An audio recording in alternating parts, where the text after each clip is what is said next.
পুরো মধ্যে মাংস, কষা মাংস খাচ্ছি। তোমার সাথে শশা। নমস্কার বন্ধুরা, দীপিকা রান্না বাগানে একটা নতুন ভিডিওতে আপনাদের সবাইকে স্বাগত। আজকে আমি রান্না করে নিয়েছি, এই দেখুন এখানে করেছি পিপুলির ডাঁটা, কচুরমুখী, রুই মাছের ঝোল, আর হয়েছে আর করে নিয়েছি মেটে গলা আর ঘিলে দিয়ে একটা চচ্চড়ি। মাঝে বিরিয়ানি করেছিলাম, কিন্তু এইগুলো তো দেওয়া যায় না বিরিয়ানির ভিতর, তাই আমি সেগুলোকে আজকে চচ্চড়ি করেছি। আর করেছি চাল কুমড়ো, নারকেল দিয়ে ভাজা, আর হয়েছে চিংড়ি মাছ দিয়ে পুঁই শাক আর আলুর চচ্চড়ি। আর এখানে আছে সালাদ, আছে সেই সঙ্গে ভাত। ভিডিওটি আপনাদের কেমন লেগেছে? আমার ভিডিওটি ভালো লাগলে লাইক, শেয়ার, সাবস্ক্রাইব করবেন। যারা এই ভিডিওটি ফেসবুক থেকে দেখছেন তারা পেজটিকে ফলো করবেন।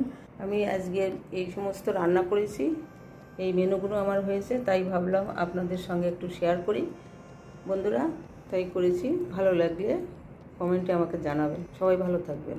দেখতো খেয়ে মেটে গলা ঘিলে, তাই দিয়ে আমি কষা কষা করে রান্না করেছি আজকে। এটা কি পিপুলি ডাটা দিয়েছো? পিপুলি ডাটাও দিয়েছি একটু। খেয়ে দেখি কেমন লাগছে। গ্রেভিটা তো সুন্দর টেস্ট হয়েছে। এই যে মেটে, এটা গলা, গলার হাড় দেখা যাচ্ছে। এই দেখুন মাংস, চিকেন আছে একটু, আর এই যে গিলে পড়েছে। মেটে গিলে গলা আর একটা মাথা। বিরিয়ানি আমার বৌমা বিরিয়ানি রান্না করেছিল না, আপনাদের তো সেই বিরিয়ানি।